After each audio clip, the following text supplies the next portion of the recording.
Welcome to the Deep Dive. Today, we're really digging into a book that's definitely been a game changer for millions, but it's also sparked, a lot of conversation. Robert Kiyosaki's Rich Dad, Poor Dad. It's a big one. Yeah.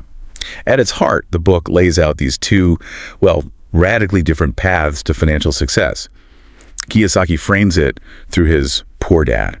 That's his biological father, who really championed the traditional route, job security, steady paycheck. The standard advice, really. Exactly. And then there's his rich dad, the father of his best friend. And he taught a mindset focused entirely on, creating wealth, financial independence. A very different perspective. Totally. So our mission in this deep dive is to pull out the most important nuggets of knowledge from this book about building real financial intelligence, and maybe discover how changing your mindset could actually redefine your financial future.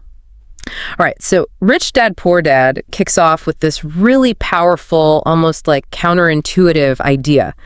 The rich don't work for money. They make money work for them. What does that actually mean, practically speaking, for someone listening? Well, what's fascinating here is how much that flips the script on conventional thinking. Most of us are taught, get a good job, earn a salary. Right, that's the goal. But Kiyosaki argues the truly wealthy, they focus on building assets, things that generate income passively. So money comes in consistently, often without you needing to actively trade your time for it every day. Okay, like what kind of things? Think rental properties, businesses you own that kind of run themselves, or maybe smart investments paying dividends. It's about building a system, really, not just selling your time for a wage. And that idea, building a system, making money work for you, that really hangs on understanding his next critical point, which honestly, I think a lot of people still mix up buying assets, not liabilities. Oh, definitely. He's super clear. If it takes money out of your pocket each month, it's a liability.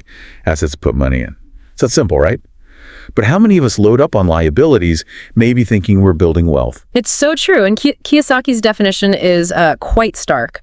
Like, a rental property bringing in cash flow, that's an asset. Okay. But your personal home, your dream home maybe. Yeah, right. Well, if it's mainly mortgage payments, taxes, upkeep, he'd say, look, that's a liability. It's taking money out of your pocket. Yeah, it can be a tough pill to swallow for some. It can be, but the core message is really evaluate every purchase. Ask yourself, is this thing going to generate wealth for me eventually, or just consume it? That deliberate focus on accumulating true assets. That's where he argues financial independence really starts. Okay, so if we connect this to the bigger picture then, Kiyosaki advises to mind your own business. Now, that's not just about starting a company, is it? It feels like a broader shift. Absolutely. Yeah, it goes way beyond just traditional entrepreneurship. It's more about building something of your own. Could be a side hustle, could be an investment portfolio, or even just developing skills that make you truly valuable instead of, dedicating all your energy to building someone else's empire. Right. And this ties right into his idea of working to learn, not just to earn. Okay. Explain that a bit. He really pushes the idea that instead of just chasing the next pay rise, you should prioritize learning valuable skills. Things like sales, marketing, negotiation, investing, real-world skills, because those are the skills that empower you to spot opportunities and actually create wealth. He argues they're way more impactful than just, climbing the corporate ladder. So, okay, this all sounds great in theory, but what about the real-world challenges, especially the mental ones? Kiyosaki spent a lot of time on this big barrier, overcoming fear and doubt. Yeah, that's huge in the book. The rich dad perspective seems to be that the fear of losing money is what stops most people. Yeah. So what's his take on dealing with that fear and failure itself? His view is actually pretty liberating, I think. So many people are paralyzed by that fear of making a mistake, losing money. Definitely. But for Kiyosaki, failure isn't the end. It's a critical part of learning. It's almost inevitable on the path to financial success. He really emphasizes that experience, even, painful experience, is your best teacher. Learn by doing, even if doing involves messing up sometimes. Exactly. And this loops back to that core philosophy summed up in a key quote from the book.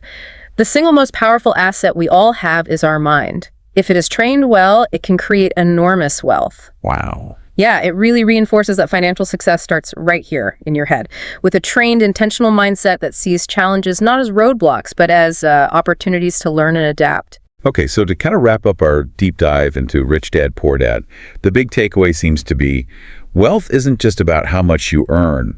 It's much more about how you think, how you invest, how you manage your money. It's a fundamental shift. Yeah, shift towards financial literacy, strategic asset building, Yeah. away from just earning that paycheck. Exactly. And based on this deep dive, maybe we can leave you with something to chew on this week. What's one asset, and that could be a new skill you start learning, something that makes you more valuable? Or maybe researching a small investment idea. Perfect. Yeah. What's one asset you could start exploring or maybe even building this week to really begin making your money work for you?